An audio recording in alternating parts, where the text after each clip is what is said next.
All right guys, this is a view you're probably used to seeing. This is through an LPVO. This is the SIG Tango 6T, so a daytime optical scope, right? So we're all used to seeing this spectrum. But what happens when you throw a thermal clip-on top? Well, it's gonna look something like this. There you go. So it is a thermal overlay in front of your daytime optical scope. There's a lot of perks and advantages to it. We'll get into that a little bit later in this video, but just wanted to give you guys an idea of how it looks as best as I can show it to the user's eye. Of course, anytime I film something through a camera rig, it's never gonna do it justice. This is incredible to see firsthand, but this is as close as I can get it while recording it, compressing it, uploading it to YouTube, getting it compressed again. Hopefully this gives you at least a faint idea of what it looks like. How's it going guys? Kyle here with 4MAR Ranch, and I am absolutely pumped to be talking to you guys today about the SIG CV25. Now, why is that? Well, I'm gonna come swinging right out of the gate with the bold claim that this is my favorite thermal device I've gotten to play with to date on the channel. And for those that don't want to watch the whole video, bottom line up front, why am I making that bold statement? Well, first of all, from a thermal performance standpoint, this thing has the latest and greatest in thermal technology. So it does have a 640 core. It is a 12 micron pixel pitch, has a 20 millikelvin net D thermal sensitivity. So it checks all the boxes in terms of thermal performance, and it was a very pleasing performer in that category. Beyond that, it is an excellent clip-on optic. It's actually a very, very solid standalone optic, so it is very versatile, as are most clip-on devices. But the best part is, besides it not having reliability issues whatsoever during my 90 days of testing, it has a lifetime warranty. Go ahead, go online, look up other thermal manufacturers right now, and you'll see you get anywhere from a 1, maybe a 5-year if they're generous warranty. SIG is coming out with the bold move of giving you a lifetime warranty. It's a bold strategy, Cotton. Let's see if it pays off for them. So on one hand, that speaks a lot about their confidence in the product. On the other hand, as a consumer, that's awesome. That's why me personally, I really like Vortex Optics as another example, because it is truly a buy once, cry once. If something happens, something goes down, you know you are taken care of for life. So that is awesome to see starting in the thermal market. So kudos to SIG for having the confidence in their product. Now, before I get any further into this video, I do want to go ahead and give a huge shout out to the channel sponsors, Warhammer Armaments. They deal with all things night vision and thermal as well, including platforms like this that you see this mounted to. Optics Planet is actually a huge supporter of the channel right now. In fact, you can use discount code 4MRR to save you at least 7% off site-wide, sometimes up to as much as 10% depending on different promotions they have going. Guys, I don't make a penny off you using that code. It seriously just saves you money, and it lets Optics Planet know that you appreciate them directly supporting videos like this. I couldn't do this without their support right now. The last supporter of the channel, and definitely not least, is actually the 4MAR Ranch Patreon. So I'm very involved on Patreon lately. I gave you some behind the scenes sneak peeks. There was actually some footage of this optic in advance of you seeing this video, and I'm giving stuff away once a month, every month, if you are signed up on the 4MAR Ranch Patreon. So thank you to everyone supporting these videos. The last thing I do want to disclose is that SIG did reach out to me, seeing if I would be interested in reviewing the CV25, and I said yes, because I think thermal's cool, and I was definitely intrigued by their new line of thermal optics. Now, circling back to the details of the SIG CV25, I have it mounted. You can see it's fairly small, it's reasonably compact, it's only 5 inches in length, so it doesn't take a lot of real estate whatsoever, and it's also reasonably lightweight for what it is.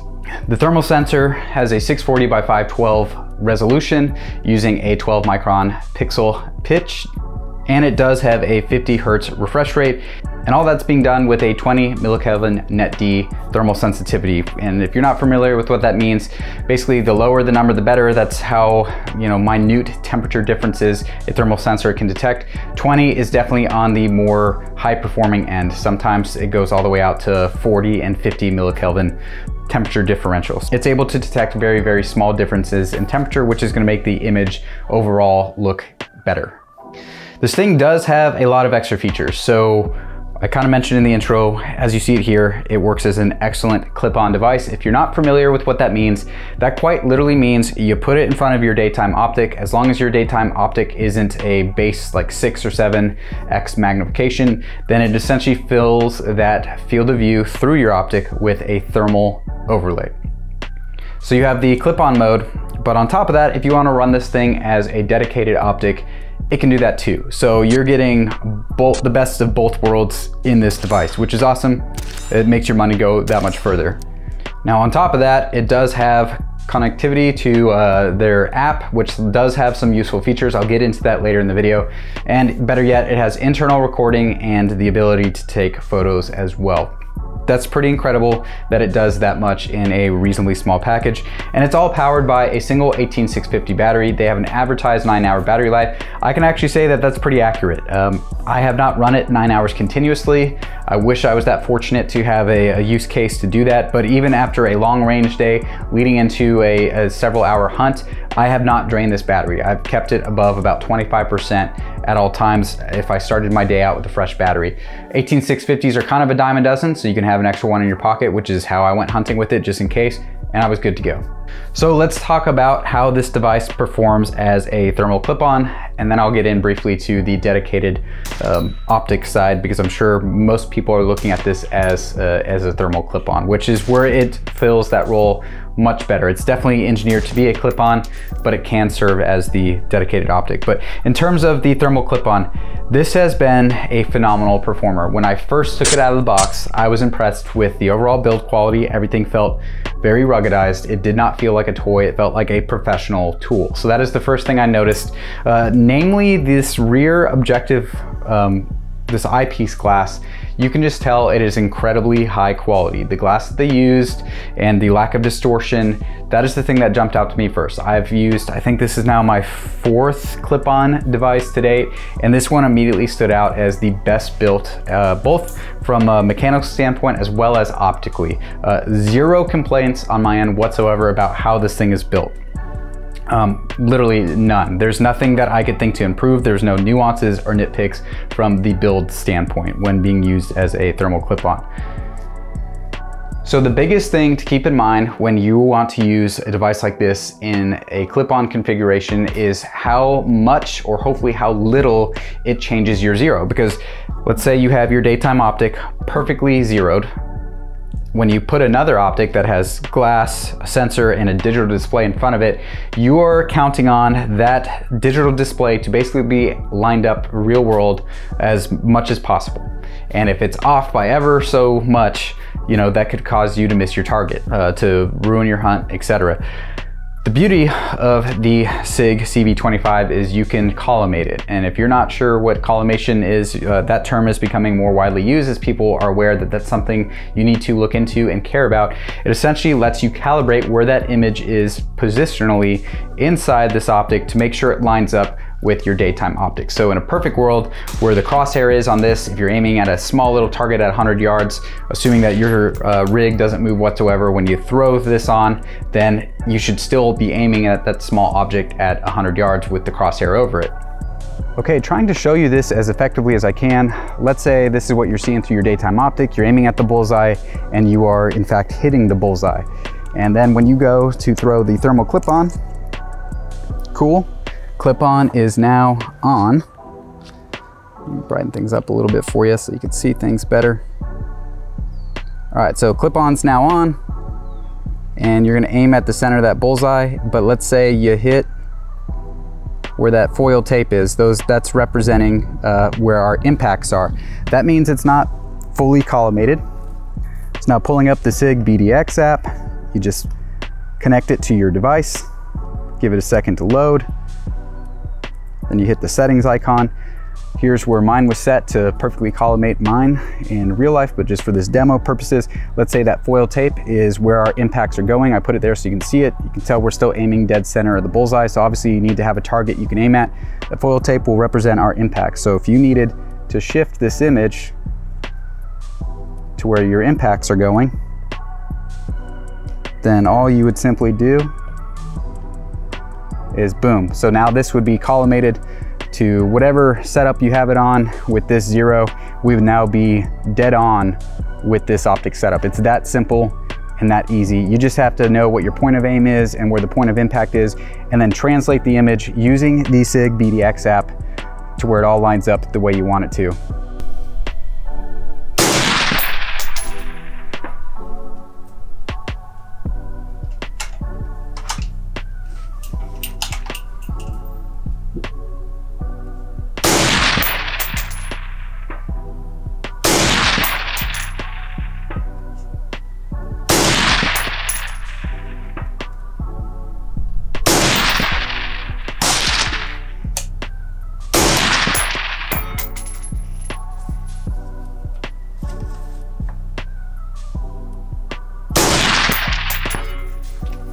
Now, another thing I do get asked quite frequently is what kind of optics are gonna work with thermal clip-ons. Now, this is different than like a night vision clip-on. Those use higher base magnification, so don't get it confused. But when we're talking about thermal clip-ons, I wanted to just address the question. So right now you see things at 1x. This is through the SIG Tango 6T, it's a 1:6. So this is approximately 1 power. You get the entire screen displayed, which means you're gonna get all the widgets, power, recording, all that. You see everything displayed. We'll go ahead and go up now to 2x. And notice how the scope is now pretty much filled with all the imagery. So back to 1.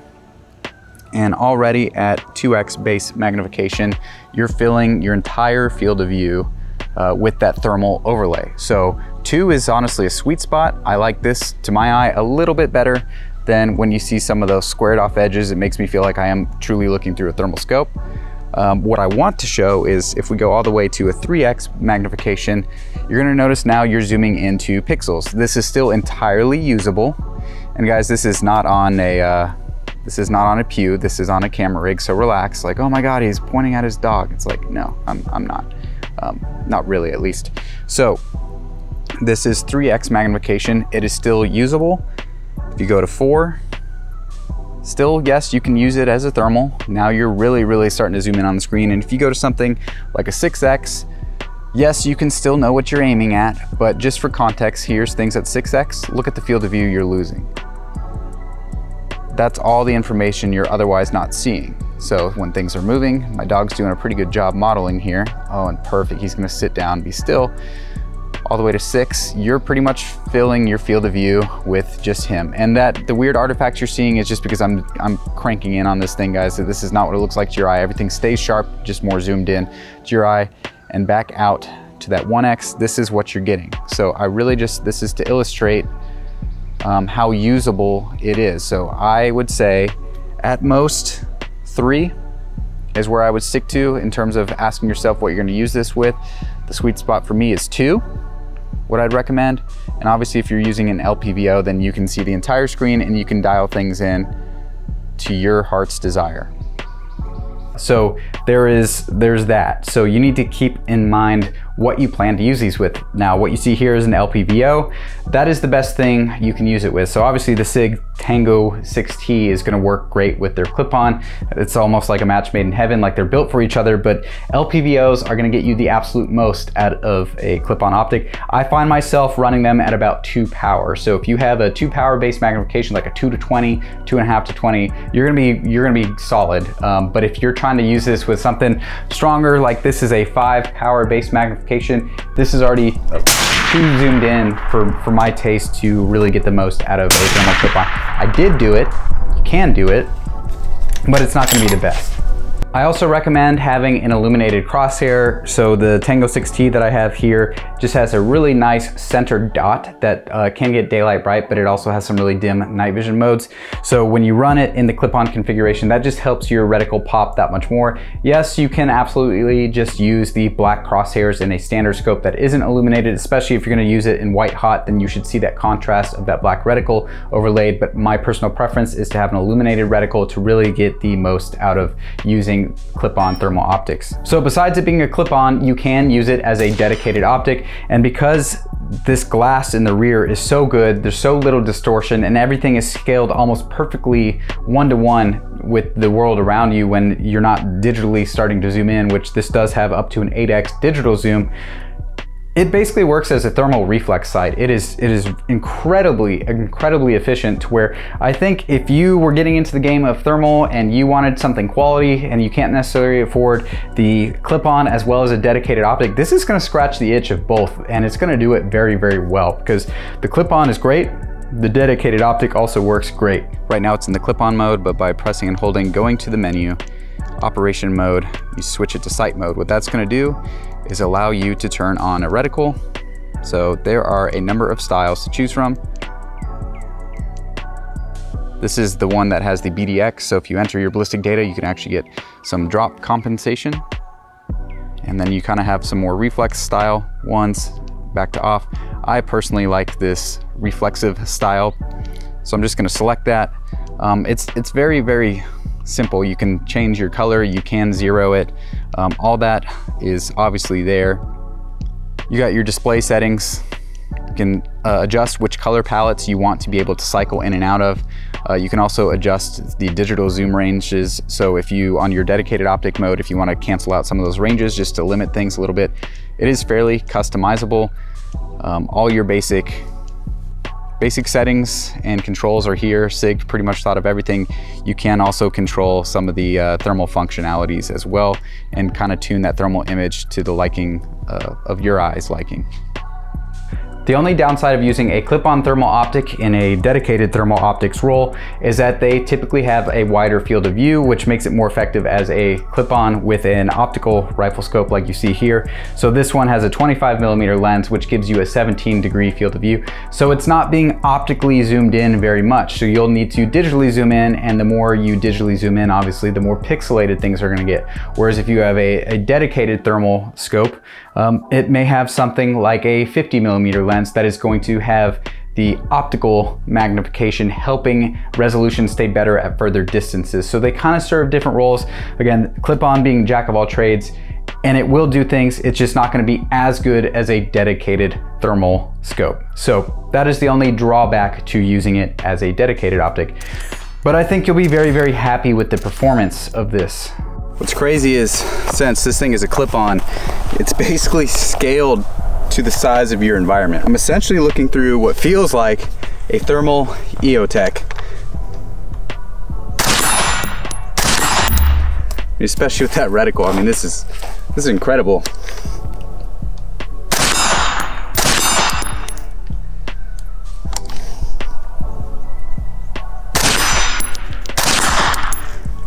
The internal display, which is very important with electro-optics in general, you know, your experience is going to be dependent on how well you can see the information being conveyed to you. It does have a 1024 by 768 OLED display inside. It's very pleasing, very crisp, and the brightness gets daylight bright, which is very important if you're going to use it as the dedicated optic, but it also gets dim enough that you're not blinding yourself when using it for hunting in the middle of the night, like I find myself doing fairly often.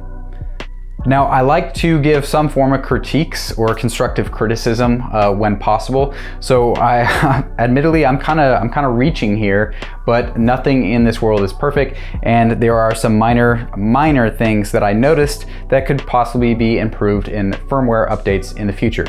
So the first thing, when you adjust the screen brightness inside, and you turn it off, it will go back to that screen brightness that you had. So if you have it on setting 3, you turn the device off, you turn it back on, and it's gonna go back to setting 3, except when it is first booting up. It seems like it goes to the max brightness. So I found myself in a couple hunting situations where I had the optic turned off, and I went to turn it on as we're getting ready to get out of the truck and go scouting for some hogs.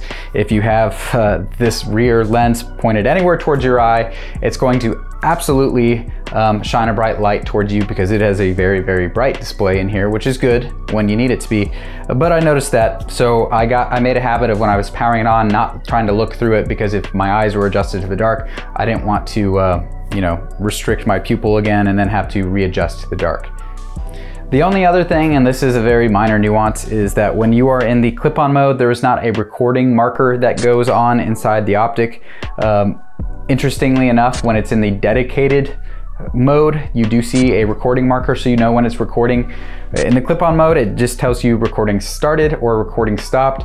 Fortunately, I was very, very careful not to lose any of the hunting clips that I was able to get through this optic, but I'm worried that one of you guys that may try to use this for hunting in the clip-on mode may inadvertently miss recording your hunt because you weren't aware that it wasn't recording. So what I had to make a habit of doing is, stop and then start and make sure I saw the screen saying recording started before taking shots at hogs. Little extra step just to make sure you're not losing that footage. Hopefully SIG will do a firmware update that makes a very clear recording marker. I don't know why they would have it in one mode and not the other. It's probably just a very small coding oversight, but hopefully, like I said, they uniform that and pull it over. And then lastly, which this is user error, but initially I didn't even know that you could collimate this. It wasn't until connecting it to the SIG BDX app that I learned that you can actually adjust things and fine tune them. So fortunately, right out of the box, this thing was pretty much on the money for the setups that I was trying to use it on, which is good. And like I had mentioned earlier, how precisely you get this collimated with your optical scope is going to be completely dependent on how much time you want to put into it and make it perfect. I took this thing off and on all the time with the built-in QD lever. So for me, the QD latch did return to 0. I was still hitting targets just fine. I was using it as a spotting binocular. And then when I saw stuff and it was time to go to work, I threw it on the rig and I went to work. So that is how I personally use this, and it worked really well for me.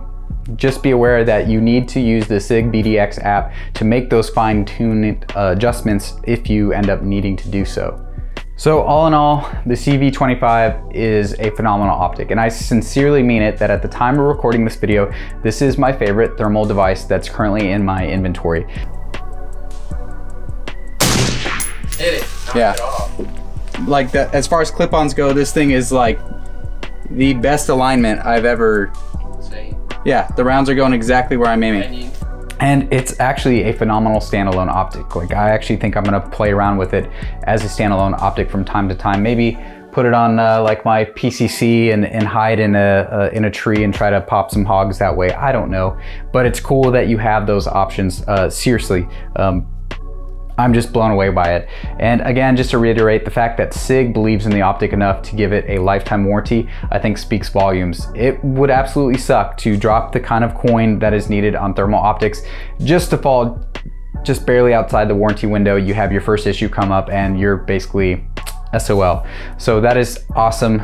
Can't commend SIG enough for doing that. Hopefully more companies follow suit, because now they're gonna have to compete with SIG's strategy and backing their optics. So I think all in all, it's great for us consumers that are into the thermal market. I didn't have any non-user related issues whatsoever. It's been 100% reliable. There was one time where I don't think I had the battery cover screwed down all the way, and the recoil impulse shut it off, turned it back on after tightening the battery cap, and the issue didn't continue. You do need to have the button top batteries, so just know that you're probably not gonna have enough spring tension if you use a flat top 18650. So if you wanna order some extras, you need to make sure they have that button top. If I left any questions unanswered, then please leave a comment below. I'll try to be as responsive as possible. Another huge shout out to the channel sponsors, Warhammer Armaments, Optics Planet, and the Former Ranch Patrons. Thank you guys all so much for your support. And I do want to thank you guys who are still watching this for your time. And as always, have a good one.